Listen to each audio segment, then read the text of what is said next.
श्री राम।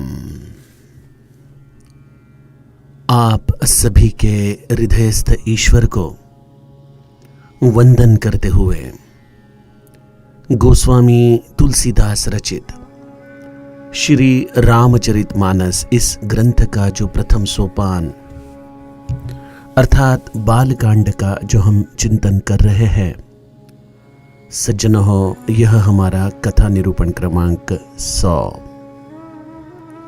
भगवत कृपा से आज इस पूनम के शुभ दिन दत्त जयंती के शुभ मुहूर्त पर हम हमारे इस हिंदी रामायण का प्रथम 100वां भाग रिकॉर्ड करने जा रहे हैं। गुरुदेव दत्त के चरणों में यही प्रार्थना है कि निरंतर यह रामचरितमानस गाने की और इन सूत्रों के आधार से जीवन जीने की कृपा वह हमें प्रदान करे। हमने पिछले कथा विभाग में देवर्षि नारद और हिमालय के बीच जो संवाद हुआ, जिस संवाद के द्वारा देवर्षि नारद ने माता पार्वती के सद्गुण बताए और उसके उपरांत उसके जो 2-4 अवगुण उसके पत्रिका के द्वारा दिखाई दे रहे हैं, इसके आधार से उन्होंने उसे मिलने वाले पति के 10 लक्षण बताए। जोगी जटिल काम मन नगन मंगल बेस, इस तरह से उन्होंने महादेव के ही गुण हिमालय को बताए हैं। लेकिन हिमालय अपने पुत्री के प्रेम के वश एक पिता के भूमिका में यह गुणधर्म सुनकर अत्यंत व्यथित है, तथा माता पार्वती यह गुणधर्म सुनकर अत्यंत प्रसन्न है। ऐसी स्थिति हिमालय के गृह में हुई है। आइए आगे का कथा विभाग हम गायन करें। सुनि मुनि गिरा सत्य जिय जानी, दुख दंपति ही उमा हर्षानी। नारद हूँ यह भेदु न जाना, दसाएक समुझभ बिलगाना। सकल सखी गिरिजा गिरि मैना, पुलक शरीर भरे जल नैना। होई न मृषा देव ऋषि भाषा, उमा सो बचनु हृदय धरि राखा। उपजेउ शिव पद कमल स्नेहु, मिलन कठिन मन भा संदेहु। जानी कुअवसरु प्रीति दुराई, सखी उछंग बैठी पुनि जाई। झूठी न होई देव ऋषि बानी, सोच ही दंपति सखी सयानी। उर्धरि धीर कहही गिरिराऊ, कहु नाथ का करिय उपाऊ। कह मुनि सहिमवंत सुनो, जो विधि लिखा लीलार। देवदनुज नर नाग मुनि, को न मेट निहार। सियावर रामचंद्र प्रिय हो।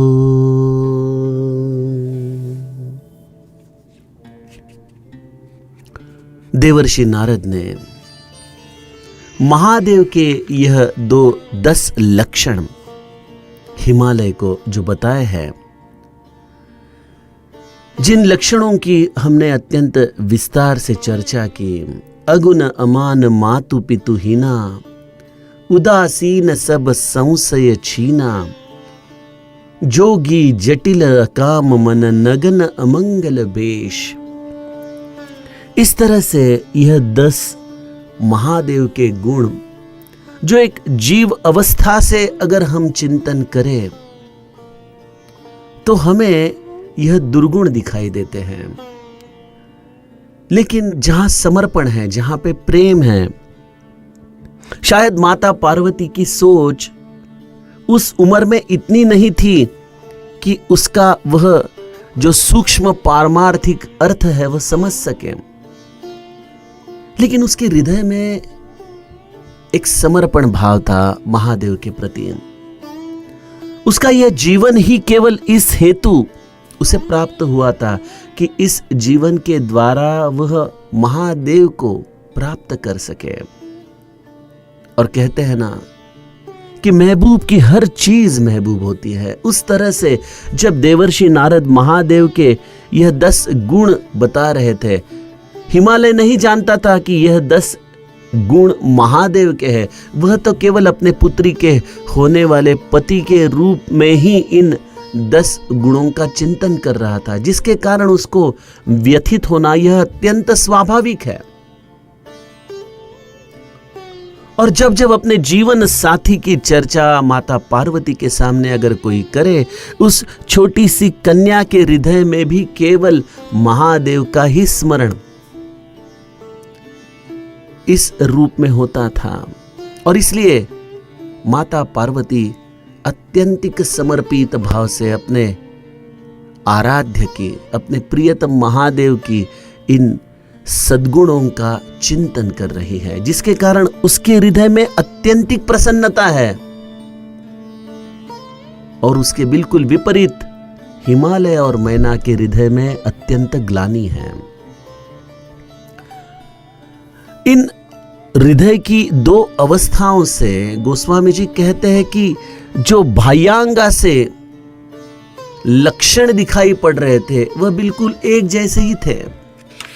जब हिमालय मैना ने यह लक्षण सुने तो व्यथित होकर उनके नेत्रों से आंसू बहने लगे, उनका शरीर पुलकित हो गया। और वही लक्षण सुन के माता पार्वती भी अत्यंत प्रसन्न हो गई और उसके भी नयनों से अश्रु बहने लगे, उसका भी शरीर पुलकित हो गया। लेकिन फर्क यह था कि हिमालय और मैना के यह दुख के अश्रु थे तथा माता पार्वती के यह आनंद के अश्रु थे। एक ही घटना देवर्षि के मुख से सुनने के बाद बाह्यांग से एक ही प्रतिक्रिया थी, लेकिन उस प्रतिक्रिया में छिपा हुआ रहस्य अद्भुत था।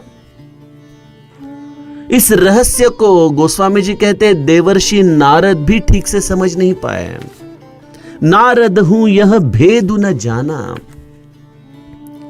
देवर्षि नारद जो यही कहने आए थे कि हिमालय आपकी कन्या को महादेव जैसा वर मिलने वाला है, लेकिन कई चीजें अगर सीधी सीधी कही जाए तो उसका जो मर्म है वह खत्म हो जाता है। और इसलिए देवर्षि नारद ने यह गूढ़वाणी से हिमालय मैना को समझाया कि यह जो 10 गुण हैं वह अवगुण नहीं, वह तो मेरे महादेव का रूप है।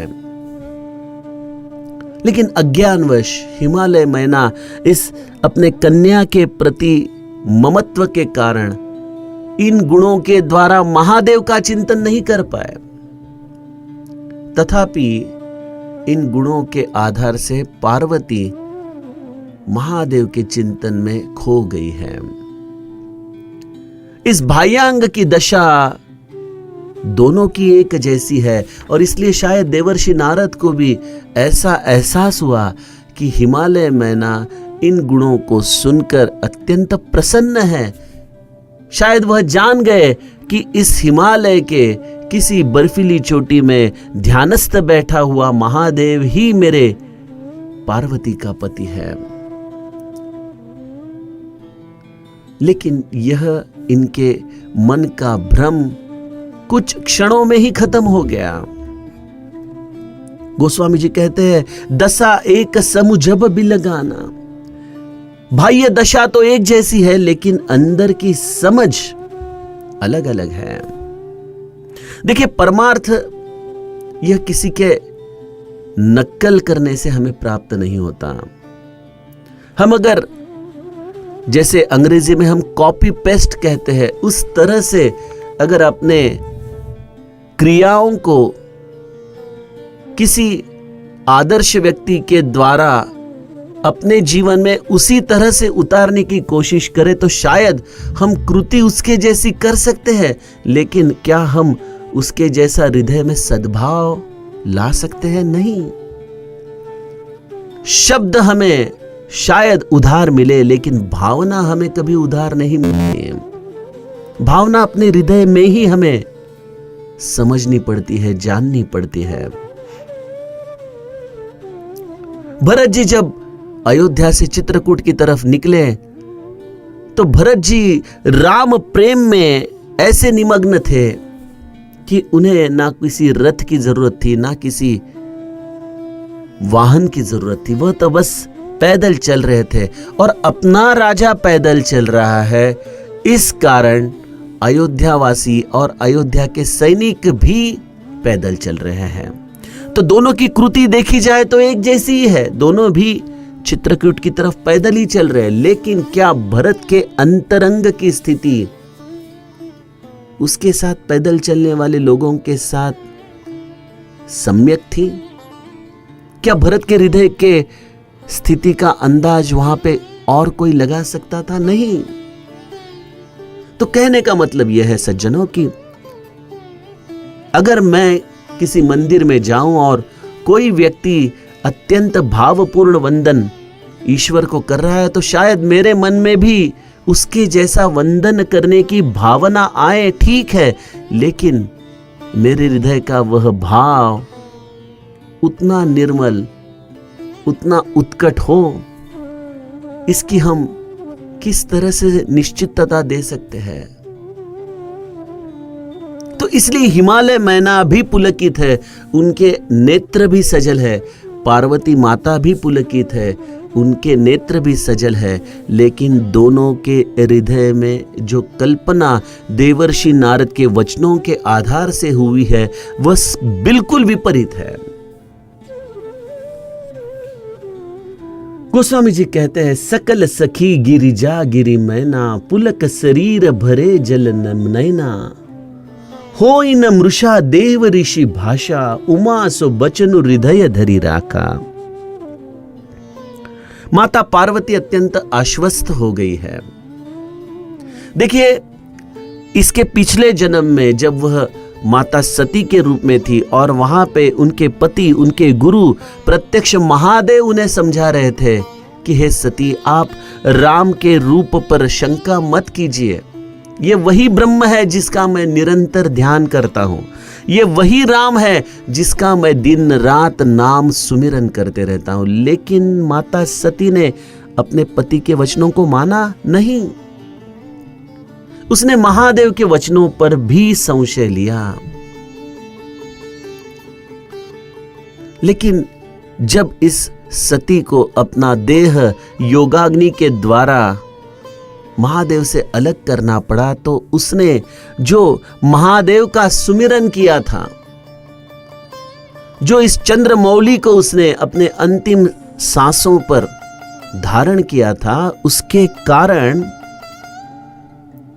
माता सती का हृदय इस हेतु से अत्यंतिक प्रेरित हो गया कि उसे अब केवल एक देह महादेव के लिए ही धारण करना है और उस देह के द्वारा मुझे हर वह गलती सुधारनी है जो मैंने पिछले जन्म में की थी।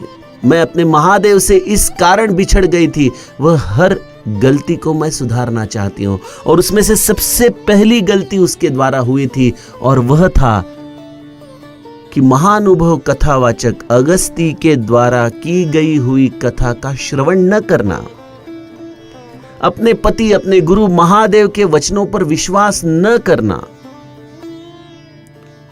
और इसलिए माता पार्वती के रूप में इस सती रूपी चेतना ने देह धारण करते ही जैसे ही देवर्षि नारद के द्वारा यह वचन कहे गए कि इसे ऐसा पति प्राप्त होगा, तो माता पार्वती अत्यंत आश्वस्त हो गई। उसके मन में कोई शंका नहीं है। वह अपने मन को एक ही बात कहती है, होई न मृषा देव ऋषि भाषा। देवर्षि नारद मेरे गुरु है। उन्होंने मुझे घर आकर मुझे प्राप्त होने वाला मेरा पति, मेरा जीवन साथी कैसा हो यह बताया है। और मैं एक ही चीज जानती हूं कि सद्गुरु वचन यही ब्रह्म वाक्य है, सद्गुरु वचन यही वेदांत है, सद्गुरु वचन यही समस्त कल्याण का निधान है। और मुझे ऐसे देवर्षि ने यह जीवन जीने के लिए बहुत बड़ा आश्वस्त करने वाला वचन दिया है कि मुझे मेरे पति, मेरे महादेव पुनश्च प्राप्त होंगे। सो उमा सो बचनु हृदय धरी राखा। ये वचन बड़े सावधानता से सुनिए। उमा सो बचनु हृदय धरी राखा। देखिए, गुरु हमें नित्य वचन तो कहते हैं, लेकिन हमारे में से कितने लोग गुरु के वचनों को हृदय में धारण कर सकते हैं? परिस्थिति हमेशा बदलती रहती है और ऐसी बदलने वाली स्थितियों में हम गुरु के वचनों पर उतना विश्वास, उतना भरोसा नहीं रख सकते हैं। मेरे गुरुदेव कहते हैं कि आपका प्रपंच मुझ पर सौंप दो, मैं आपका प्रपंच आपकी कल्पना से भी बहुत उत्तम, बहुत अच्छा, बहुत कल्याणदायक करके दूंगा। लेकिन जब जीवन में विपरीत स्थितियां आती है तो क्या हम हमारा यह विश्वास दृढ़ता से रख सकते हैं? 2 साल पहले ही जब हम कोरोना के इस भय चक्र से जा रहे थे तो हमारे में से कितने लोगों ने जीवन जीने की आशाएं छोड़ दी थी। कई लोग अपने आप को अत्यंत बेसहारा महसूस कर रहे थे। तो विपरीत स्थिति में गुरु के वचनों पर हम उतना विश्वास नहीं रख सकते। अगर कोई आके हमारे बुद्धि में भ्रम निर्माण करे तो हम गुरु के वचनों को उतनी दृढ़ता से अपने हृदय में धारण नहीं कर सकते। हम गुरु के वचनों पर भी तर्क करने लगते हैं, उसके प्रति भी हम संशय करने लगते हैं। जब माता पार्वती ने उमा सो बचनु हृदय धरी राखा, ऐसे गोस्वामी जी कहते हैं, तो अब कुछ दोहों के पश्चात जब सप्तर्षि माता पार्वती की परीक्षा लेने हेतु उसके तपस्थली पहुंचेंगे, तब माता पार्वती और देवर्षि का संवाद, सप्तर्षि का संवाद सुनने लायक है। सप्तर्षि बार बार देवर्षि नारद के प्रति उपहासात्मक वचन माता पार्वती के सामने कहते हैं। अरे वो नारद, अरे उसके वचनों पर तुमने विश्वास रखा, अरे कितना बचपना है तुम में पार्वती, तुम सच में एक पत्थर के ही शिखर की कन्या दिखाई देती हो। ये ऐसा कार्य आप कर रही हो और वह भी देवर्षि नारद के वचनों के आधार से। अरे अरे, अगर आप मुझे पहले बताती तो मैं तुम्हें उससे बड़ा उत्तम सुंदर वर देता था। वह देवर्षि नारद जिसने दक्ष को कुछ सलाह दी और उसके कारण दक्ष अपने समस्त बच्चे खो बैठा, ऐसे देवर्षि नारद घरभेदी है। वह जहां जाते हैं वहां पे वह किसी ना किसी तरीके से संघर्ष निर्माण करते हैं, अशांतता निर्माण करते हैं। ऐसे देवर्षि के वचनों पर आपने विश्वास रखा। सप्तर्षि माता पार्वती को बार बार इस तरह से देवर्षि के वचनों के प्रति अविश्वास निर्माण करने हेतु उपहासात्मक वचन कहते हैं। और तब माता पार्वती अपने गुरु के दिए हुए वचनों को हृदय में किस तरह से धारण करती है, यह हमें परमार्थ की असली सीख वहां प्राप्त होती है। उमा सो बचनु हृदय धरी राखा। एक बार गुरु के वचन हमने अपने हृदय के कपाट में रख दिए तो बस कपाट बंद कर दो। तुकाराम महाराज का एक अभंग है, तुका म्हणे गुरु वचनी देव भेटे जनी वनी। जो गुरु के वचनों पर संपूर्ण विश्वास रखता है, निश्चिंत हो जाता है, उसे ईश्वर की प्राप्ति कहीं पे भी हो सकती है। बस तो हमें हमारे गुरुदेव क्या कहते हैं? एक ही तो चीज बताते हैं कि तुम्ही फक्त नाम घ्या, बाकी मी सर्व करतो। आप सिर्फ केवल भगवत नाम लीजिए और बाकी मुझ पर सौंप दीजिए। या कहते हैं की तुम्ही तुमचा हात माझ्या हातात द्या, मी तो हात रामाच्या हातात नेऊन देतो। आप अपना हाथ मुझे सौंपिए, मैं आपका हाथ राम के हाथ में सौंप कर आऊंगा। बस मुझे लगता है जीवन जीने के लिए यह 2 वचन काफी है और कोई साधन करने की जरूरत नहीं। लेकिन हम साधन निष्ठ नहीं हैं। हमें लगता है कि केवल ऐसे छोटे से नाम के द्वारा इस परम अर्थ की हमें कैसी प्राप्ति हो सकती है। लेकिन जिसने अंतःकरण पूर्वक ईश्वर का सुमिरन किया, उसके नाम का जतन किया, उन सभी का उद्धार गुरु वचन के आधार से ही हुआ है। इसलिए सज्जनों, परमार्थ का प्राण है गुरु वचन, और वह गुरु वचन माता पार्वती की तरह उमा सो बचन हृदय धरी राखा, अपने हृदय में धारण करना, यही परमार्थ में पुरुषार्थ है। और जैसे ही गुरु के वचनों पर उसका अतीव विश्वास हुआ, एक हृदय में स्वाभाविक प्रसन्नता आ गई। देखिए, महादेव यह केवल एक व्यक्ति रूप नहीं है, महादेव एक तत्व है और इस तत्व का एहसास है, उसकी एक अनुभूति है, और वह अनुभूति है शीतल मंद सुगंध वायु। हमारे प्राण वायु रूप है। यह प्राण, यह आत्मा जब प्रसन्न होता है तो इस प्रसन्नता के भी 3 गुणधर्म हैं। हमारी आत्मिक प्रसन्नता एक शीतलता हमें प्रदान करती है। हमारी आत्मिक प्रसन्नता हमें एक जीवन में मंद ऐसा सुंदर एहसास दिलाती है। हमारे जीवन को एक मधुरता, एक सुगंध, यह प्रसन्नता प्रदान करती है। और यही आत्मिक प्रसन्नता शिव का तत्व रूप है। वह सच्चिदानंद स्वरूपम है।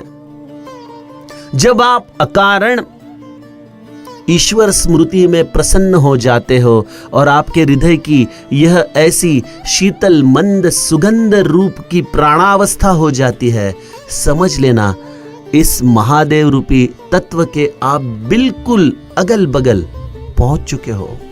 अकारण प्रसन्नता। और जैसे ही गुरु के वचनों पर हमारा दृढ़ विश्वास हो जाए, यह आत्मिक प्रसन्नता हमें प्राप्त हो जाती है, क्योंकि अब चिंता करने की कोई जरूरत ही नहीं है। गुरु ने अपना समस्त योगक्षेमम वहाम्यहम, इस भावना से अपना बोझ उठा लिया है, तो अब हमें फिक्र करने की क्या डर है। और जब हमारी चिंताएं खत्म हो जाती है, तभी हमें अकारण प्रसन्नता प्राप्त होती है। और ऐसा अकारण प्रसन्नता का एहसास है महादेव। माता पार्वती को जैसे ही उसने देवर्षि के वचनों को दृढ़ता से अपने हृदय में धारण किया, वह एहसास उसे प्राप्त हुआ, और वह एहसास ही महादेव के चरण कमलों के प्रति सद्भाव, प्रेम उसके हृदय में उत्पन्न कर रहा है। वह जानती है कि देवर्षि नारद ने यह मुझे बहुत बड़ा आशीर्वाद दे दिया है कि पुत्री, तेरा यह जन्म जिस महादेव के हेतु हुआ है, वह तुझे निश्चित प्राप्त होगा। देवर्षि नारद के वचनों से मैं वहां तक जरूर पहुंचूंगी, यह विश्वास उसके हृदय में आ गया। जैसे मेरे हनुमान जी लंका जाने के लिए निकले तो वह सबको कहने लगे, हो यही काजू मोही हर्ष विशेषी। यह कार्य निश्चित होगा क्योंकि मुझे अत्यधिक आनंद हो रहा है। कार्य को निकलने के वक्त उनके मन की स्थिति थी आनंद से भरी हुई, और इसलिए वह जानते थे कि इस प्रसन्नता से अब यह सुनिश्चित हो गया कि यह कार्य पूरा होगा। लेकिन केवल प्रसन्नता प्राप्त हुई है इसका मतलब यह नहीं कि अब हमें कुछ नहीं करना है। हनुमान जी ने जो पुरुषार्थ किया है, जो अपने बल बुद्धि और अपने समस्त निष्ठा का उन्होंने प्रदर्शन लंका में किया है, उसके कारण ही उन्हें यह प्रसन्नता प्राप्त हुई है, आनंद प्राप्त हुआ है। और माता पार्वती भी हृदय में यही विचार करती है कि यह कहते हुए आसान है कि देवर्षि के वचनों के द्वारा मुझे महादेव प्राप्त होंगे, लेकिन मैं तो एक सामान्य जीव हूं। ऐसे शिव तत्व तक मुझे अगर पहुंचना है तो इसमें बड़ा काठिन्य भी है, बड़ी बाधाएं हैं इसमें। लेकिन यह सब चीजें, इसका विचार करने की मुझे फिलहाल जरूरत नहीं है। जिसने मुझे यह एहसास दिलाया है कि मुझे महादेव की प्राप्ति होगी, वही मुझे उसके पास पहुंचने का सन्मार्ग भी बताएंगे। और इसलिए माता पार्वती मौन धारण करते अपने सखी की गोद में जाके बैठ गई। और यहां पे हिमालय और मैना जब देवर्षि के वचन सुनकर अत्यंतिक व्यथित हो गए थे, तो उन्होंने धीरज धारण किया और मन में सोचने लगे कि देवर्षि नारद का आगमन घर में अत्यंत कल्याणदायक है, मंगलदायक है, लेकिन ऐसे देवर्षि ने आके मेरे कन्या का जो भविष्य बताया है वह अत्यंत व्यथित होने वाला है। चलो अब उनसे ही पूछ लेते हैं कि हे प्रभु, उरधरी धीर कहहि गिरि राउ, कहु नाथ का करिए उपाऊ। ये कैसे हो सकता है प्रभु? मेरी इतनी सुंदर कन्या, उसे ऐसा पति प्राप्त हो? नहीं।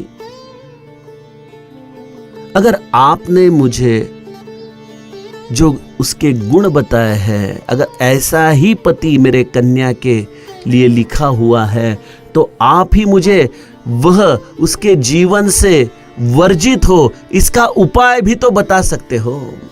मुझे आप बताइए कि जिसके कारण मेरे इस सुलक्षणी कन्या को अत्यंत सुंदर ऐसा वर प्राप्त हो। तब देवर्षि नारद समझ गए, अरे मैं तो बाह्यांग से हिमालय और मैना की स्थिति और पार्वती की स्थिति एक जैसा ही समझ रहा था, लेकिन यहाँ हिमालय और मैना इसे पुत्री मान रहे हैं। वह जानते नहीं कि उनके घर में यह कन्या नहीं, यह तो प्रत्यक्ष जगदम्बा उन्हें प्राप्त हुई है।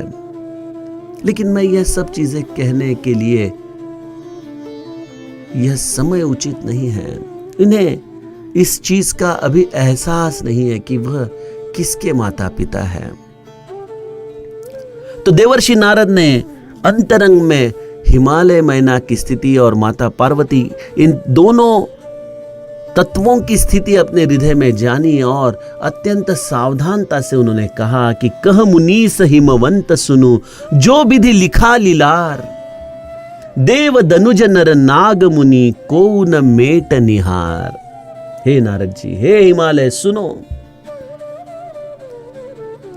विधाता ने जो इसके भविष्य में लिखा है, जो इसके ललाट पर लिखा है, इस भविष्य को ना तो देव, दानव, मानव, नाग, मुनि कोई इसे मिटा नहीं सकता।